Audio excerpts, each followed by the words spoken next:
goal is to be working on solving inequalities with addition or subtraction.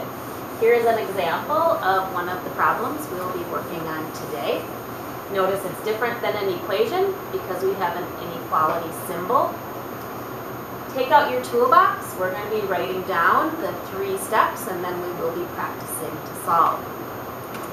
Our first step is to rewrite our inequality, changing any subtraction to addition using KFC. Our second step is just like equations. We want to isolate the variable and get it by itself. We're going to add the opposite. And our third step is we are going to write the solution set with the variable first.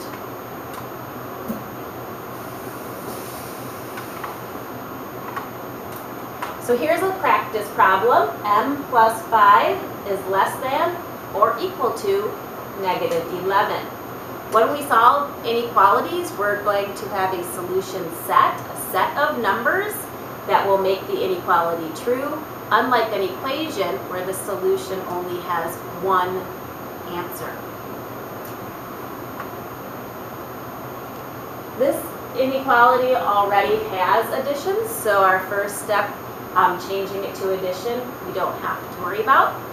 Our next step, we want to get the variable by itself, so we are going to add the opposite. I'm adding 5, so the opposite is negative 5. On the other side, to keep our inequality balanced, we are going to add negative 5.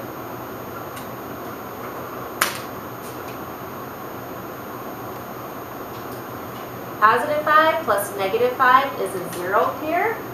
That's gone. I have m remaining.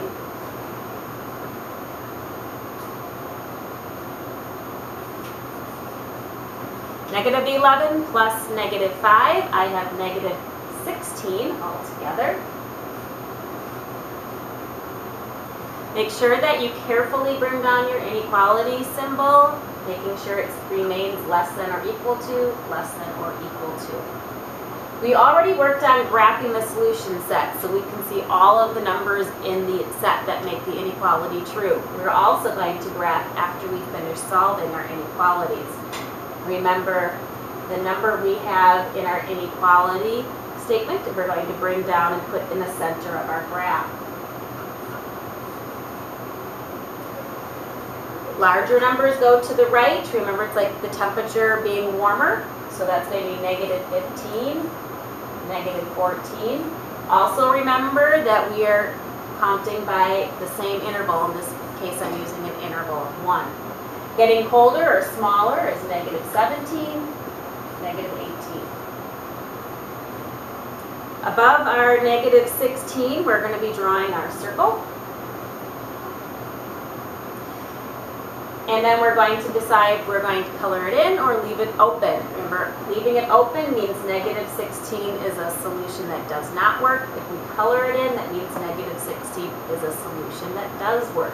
Because it's less than or equal to, negative 16 is equal to negative 16. Color that in. Then we're going to be looking for all of the numbers that are less than negative 16. Notice we have the arrow pointing to the left, less than, so I'm going to draw my arrow over the numbers that are solutions that work. For my check, I'm going to pick a number that's underneath my arrow and see if it shows that inequality is true, just to check I didn't make an error. So I could choose negative 17.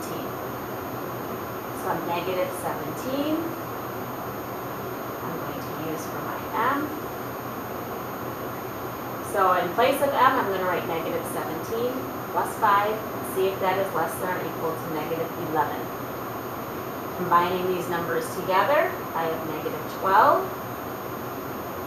And negative 12 is less than, or a colder temperature than, negative 11. So this is true. Let's look at another example. In our second example, 15 is greater than a minus 7 2/10. Notice I have subtraction, so I am going to use my keep flip change, and I'm going to add the opposite. In our second step, we want to get the variable by itself, so we're going to add the opposite. So I'm going to add positive 7 and 2/10. And on the opposite side, I will also add 7 and 2/10. If you are not using a calculator, remember that at the end of 15 is where you would find your decimal point. I will have to put in a 0 as a placeholder before I add.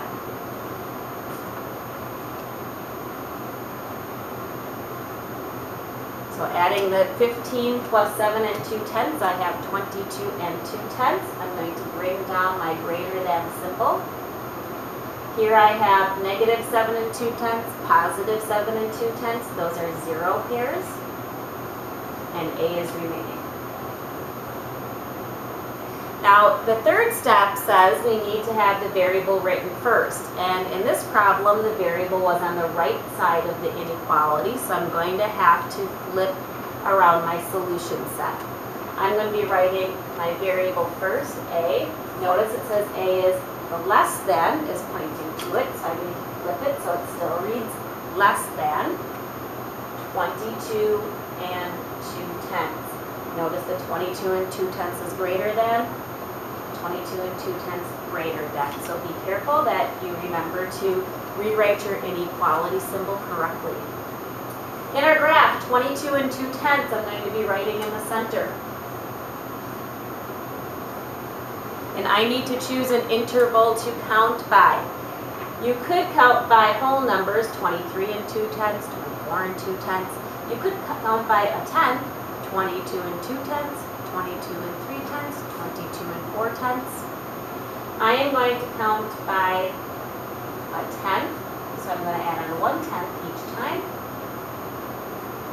In the opposite direction, I'm going to take away a 10th each time.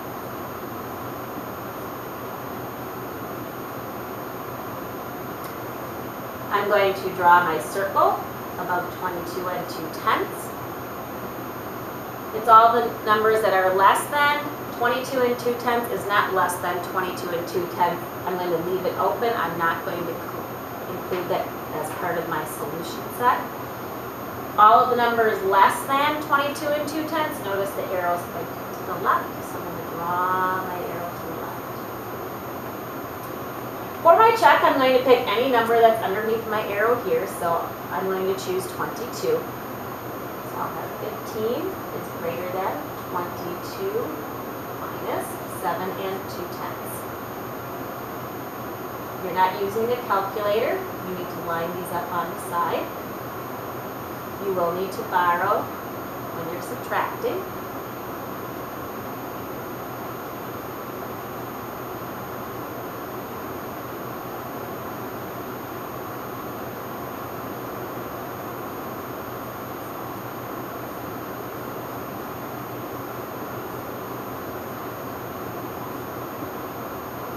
And I have 15 is greater than 14 and 8/10, which is true. Last example.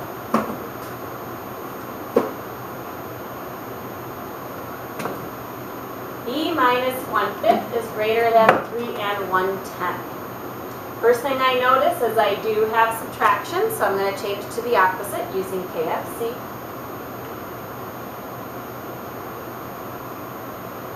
On my second step, I want to get my variable by itself. I will add the opposite.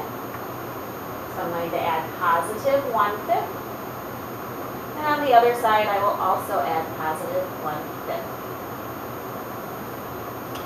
When we have fractions and we are adding and subtracting, remember you need a common denominator.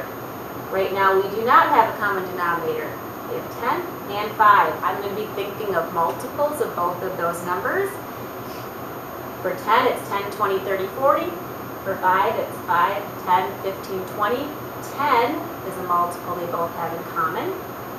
So I'm going to switch 1/5 to tenths. Remember, 5 times 2 is 10. So 1 times 2 is 2.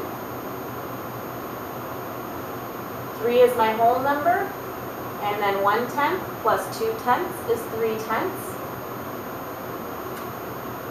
On the opposite side, negative 1/5 and positive 1/5, they're opposites. And I have B remaining. In my graph, 3 3/10 is going to go in the center.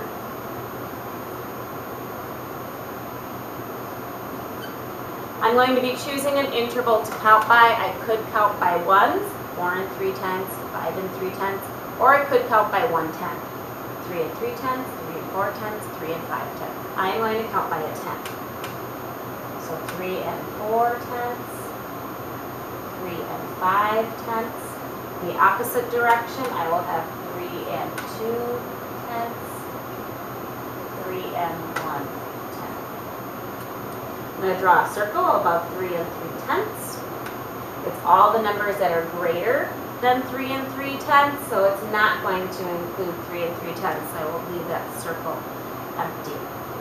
The numbers greater, notice the arrows pointing to the right, so all the numbers greater are going to be going to the right. For my check, I'm going to pick a number that is underneath my arrow. So I am going to pick 3 5/10. I'm going to be subtracting 1/5, and that needs to be greater than 3 1/10. Here I do need a common denominator, which I already wrote over here, so I know this is going to be 2/10. When I subtract, I have 3 3/10 is greater than 3 1/10, which is true. I have 2 more tenths on this side. You are going to be practicing solving your inequalities with addition and subtraction. Remember to show your steps when you're solving. You're going to graph your solution set and check your answer when you've finished.